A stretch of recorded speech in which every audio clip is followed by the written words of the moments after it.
Dans 6 mois, tous les freelances qui n'ont pas encore commencé à structurer leur activité comme un véritable business seront toujours là à courir après des clients, à vendre leur temps, et tout ça sans aucune visibilité sur leurs chiffres. Alors tu peux continuer à jouer au freelance en mode survie, ou alors tu peux décider de penser comme un véritable CEO, de bâtir un système et de transformer ton activité en un business prévisible et scalable.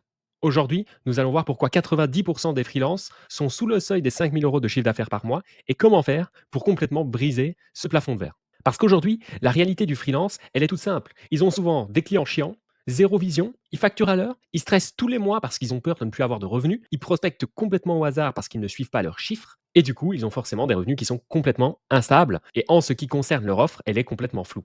Mais la bonne nouvelle, c'est qu'aujourd'hui, je vais t'apprendre comment faire pour t'apprendre à devenir un freelance et CEO. Parce que eux, ils ont une réalité qui est totalement différente. Ils ont une offre premium qui est souvent très claire, un canal d'acquisition qui est aligné avec leur personnalité, un système de vente qui est fluide, ils suivent régulièrement leurs KPI, leurs chiffres, ils ont un système de prospection et d'acquisition qui est efficace, ce qui leur permet d'avoir une pipeline qui est complètement stable, et surtout, ils ont une vision claire jusqu'à 6 mois, voire un an, voire même plus parfois. Aujourd'hui, malheureusement, tu veux des résultats, mais avec une mentalité d'exécutant. Tu penses en moi au lieu de penser système. Tu penses en temps et pas valeur. Tu penses je fais, pas je construis un business. Tu penses client et pas pipeline.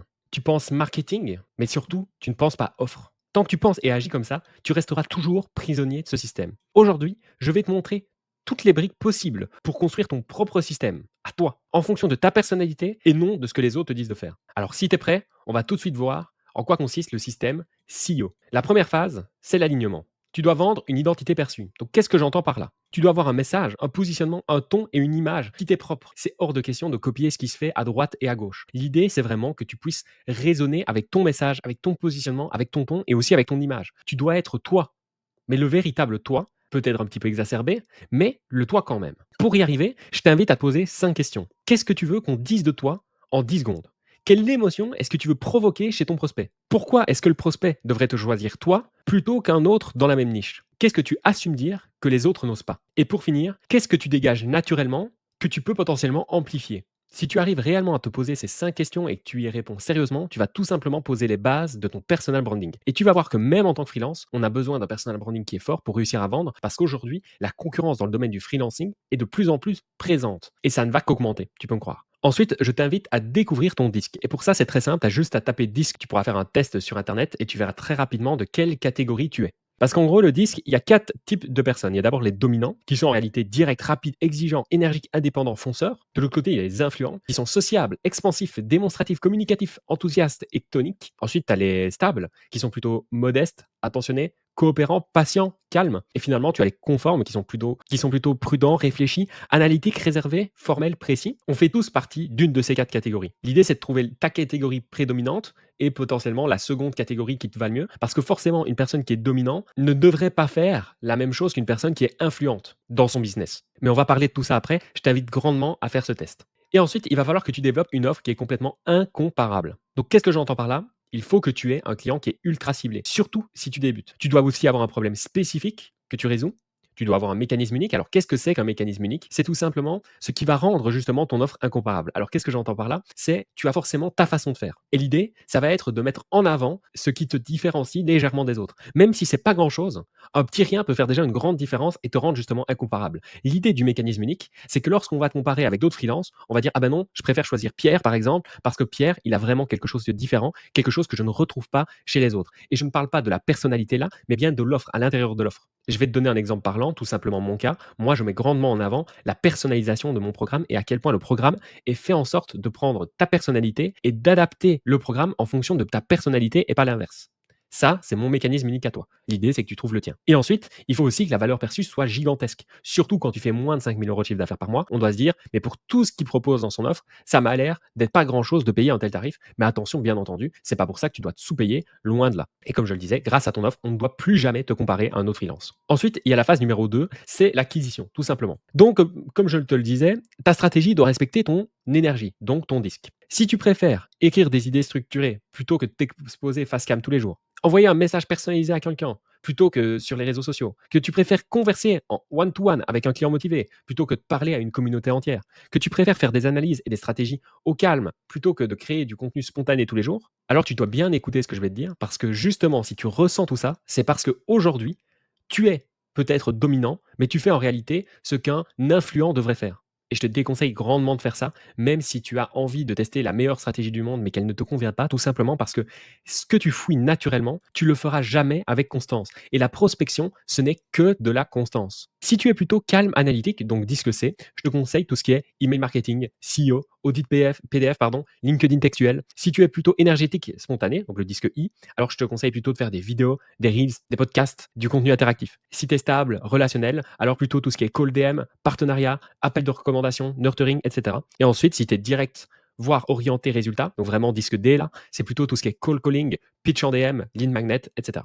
Ce que tu dois bien comprendre, c'est que tu ne dois jamais forcer ton acquisition. Tu dois au moins la supporter, sinon tu vas bien finir par l'abandonner et on ne doit jamais abandonner sa prospection. Ensuite, je vais te parler du premier levier parce que c'est vrai qu'on était ici à la base pour parler d'acquisition. Donc moi, ce que je te conseille de mettre en place, c'est un levier actif et un levier passif. Bon, alors tu vas certainement te dire, mais qu'est-ce qu'il raconte celui-là? J'arrive. Levier actif, c'est tout simplement tout ce qui est court terme, qui est là pour générer du cash rapidement et avoir des feedbacks rapidement aussi. L'idée, ça va souvent être de provoquer une conversation très rapidement, d'être proactif et tu vas devoir vraiment tester, ajuster et progresser. Donc, le tracking est hyper important. Donc là, quelques exemples de leviers actifs, c'est tout ce qui est call DM sur LinkedIn, sur Instagram, tout ce qui est call d'email, call calling, envoyer potentiellement des vocaux en DM aussi, relancer d'anciens leads ou même relancer ta base de prospects, poster dans des groupes Facebook, dans des groupes Instagram ou même dans des groupes LinkedIn, peu importe. Je sais même pas s'il y a des groupes Instagram, mais bref, tu comprends l'idée.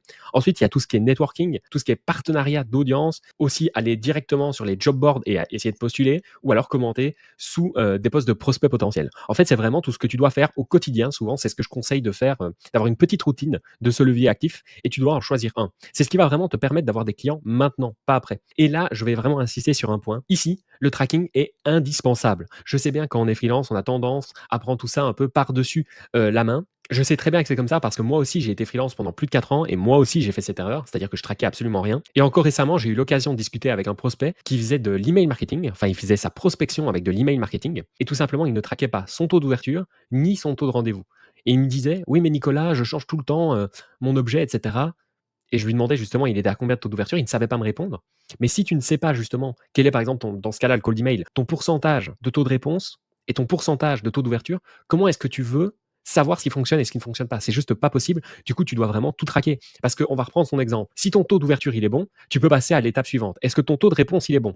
Si ton taux de réponse, il est mauvais, tu sais que bah, le problème ne vient pas de l'objet, parce que l'objet est bon et le taux d'ouverture est bon. Mais par contre, le corps du texte a peut-être un problème parce qu'il n'y a personne qui répond. C'est ça l'idée et c'est ça qui va vraiment te permettre de progresser et de comprendre ce qui fonctionne réellement sur ton marché. Et ensuite, forcément, tu t'en doutes, je t'ai parlé de levier actif, il y a forcément un levier passif qui est plutôt long terme, plutôt là pour te créer de l'autorité. Donc en fait, là, on est là vraiment pour construire un actif. Donc, l'idée, ça va être potentiellement de créer une audience et de faire en sorte que tu aies une certaine autorité dans quelques mois, quelques années. Donc là, quelques exemples de levier passif, je pense que tu t'en doutes, c'est LinkedIn, des podcasts, faire des vidéos YouTube, être sur Instagram. Il y a la newsletter, tout ce qui est plateforme de freelancing, Malt, ComeUp, etc. Même si je te déconseille de faire ça uniquement, c'est-à-dire que moi, ça c'est quelque chose que je te conseille de mettre toujours en place dans tous les cas. C'est quelque chose qui est là. Si quelqu'un te contacte, tant mieux. Si personne ne te contacte, tant pis. Mais ça ne peut pas être que ça, ton levier de passif. Il faut un réseau social ou un blog, mais quelque chose qui est là et qui sur le long terme va t'apporter de la crédibilité et des clients. C'est ce qui fait que demain, les clients viendront à toi tout simplement. Et ensuite, il y a la phase numéro 3 qui est la phase de conversion. Je pense que tu vois très bien de quoi je parle, tout simplement parce que la phase 1, c'était pour comprendre qui tu es, ce que tu dois faire pour réussir. La phase 2, c'est tout simplement pour commencer à avoir tes premiers appels. Et la phase numéro 3, c'est pour avoir tes premiers clients parce que c'est bien beau d'avoir des prospects en appel, mais si on n'arrive pas à les convertir, ça ne sert pas à grand chose. Du coup, il faut bien que tu comprennes quelque chose, pardon. J'ai parlé avec des centaines et des centaines de freelances et ils ont tous peur de vendre. Mais tu dois bien comprendre, un appel de vente, c'est avant tout un diagnostic. J'ai des centaines et des centaines de freelances qui me contactent et qui me disent à chaque fois qu'ils ont peur justement des appels de vente, qui ne sont pas à l'aise, qui n'ont pas envie de passer pour un vendeur de tapis. Mais au contraire, il faut savoir qu'un appel de vente, on n'est pas là vraiment pour vendre. On est surtout là pour faire un diagnostic. Alors, qu'est-ce que j'entends par là? C'est un peu comme un médecin qui va essayer de savoir si la personne a une angine ou plutôt une bronchite. L'idée, c'est vraiment de comprendre où en est ton prospect et est-ce que tu serais potentiellement réellement utile à lui. À ce niveau-là, ce que je te conseille de faire, c'est de te poser ces 3 questions. C'est la clarté du problème. Est-ce qu'il perçoit qu'il a le problème? Parce que si il ne se rend pas compte qu'il a le problème, bah, ça veut dire qu'il veut un truc, mais en fait, il ne sait pas quoi. Donc, il y a très peu de chances que la personne soit qualifiée. Ensuite, il y a la gravité. Est-ce qu'il veut réellement avancer?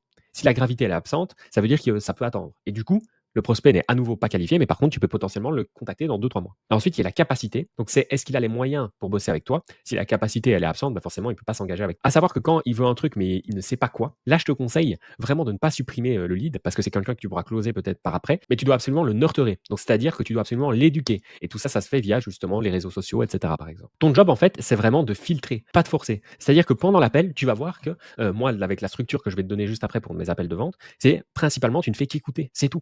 D'ailleurs, la structure, on y vient tout de suite. Dans l'appel converti, il y a d'abord l'icebreaker. Donc, moi, l'icebreaker, c'est tout simplement bonjour, j'espère que tu vas bien. Oh, tu parles du beau temps, du mauvais temps, etc. Assez simple. Ensuite, tu as l'objectif de l'appel plus une petite introduction de toi. Donc, forcément, vous vous présentez, etc. Et t'expliques, bah voilà, cet appel, il est là pour qu'on puisse apprendre à faire connaissance et pour savoir si je peux réellement t'aider, oui ou non. Donc, je vais devoir te poser quelques questions. Et ensuite, bah, justement, tu poses pas mal de questions et ton but, là, ça va juste être d'écouter et parfois de creuser un petit peu s'il y a eu une question qu'il a mal répondu, etc. et que tu veux en savoir plus. Si tu vas analyser et proposer ta solution si et seulement si elle est pertinente, forcément. La phase 5, c'est la présentation de ton offre. Et finalement, tu vas peut-être devoir répondre à quelques objections. Et c'est justement ce qu'on va voir là maintenant, les fameuses objections. Là, j'en traite que quelques-unes parce que sinon la vidéo aurait été bien trop longue. Mais si tu veux que j'en traite d'autres et que tu aimerais vraiment une vidéo spéciale objection, n'hésite pas, je suis là pour ça. Donc, les fameuses objections les plus classiques, c'est j'ai pas le budget, c'est trop cher, etc.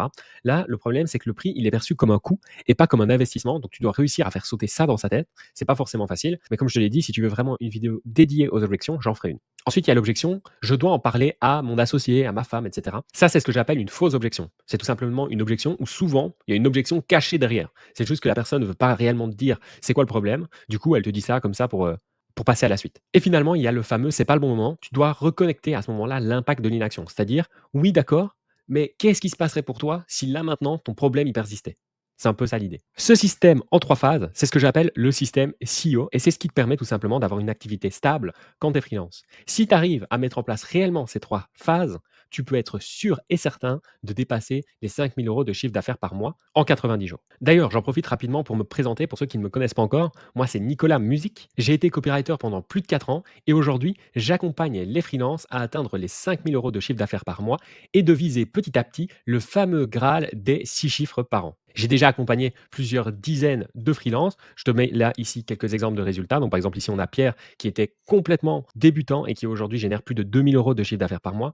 Ici, on a Ludovic qui est passé à 10 248 € de chiffre d'affaires par mois. Il a fait x3 en l'espace de 60 jours. Lui, c'était un coach pâtisserie. Ensuite, ici, on a Aurélie qui était coach en décoration d'intérieur, c'est-à-dire qu'elle aidait les personnes à se lancer. Elle générait déjà 5 à 6 000 € de chiffre d'affaires par mois. Et après 90 jours, on a atteint le stade symbolique des 35 000 € de chiffre d'affaires en seulement un mois. Mais attention, c'est pas quelque chose qu'on reproduisait tous les mois. On faisait en moyenne entre 15 et 20 000 € de chiffre d'affaires par mois. Ça, c'était un gros lance. Et ensuite, on a un autre screen en fait qui concerne Ludovic, le coach en pâtisserie dont je vous ai parlé juste avant. Ça, c'était après 30 jours et ça, c'est après 60 jours, tout simplement. Si aujourd'hui, dans ton activité de freelancing, tu aimerais avoir ce type de résultat, tu as juste à booker un call avec moi. Il faut savoir que c'est un appel stratégique. Dans l'idée, ce n'est absolument pas un appel de vente. Et d'ailleurs, à la fin, je ne vais même pas te présenter le programme. Je vais potentiellement te demander si tu aimerais un deuxième appel afin que je te présente le programme. Mais sinon, dans le premier appel, c'est juste un appel stratégique. C'est-à-dire qu'on discute et que j'essaye de t'apporter des solutions. Donc, si c'est quelque chose qui t'intéresse, tu as juste à booker un call juste en dessous. Et moi, je te dis à très vite pour la prochaine vidéo. Ciao.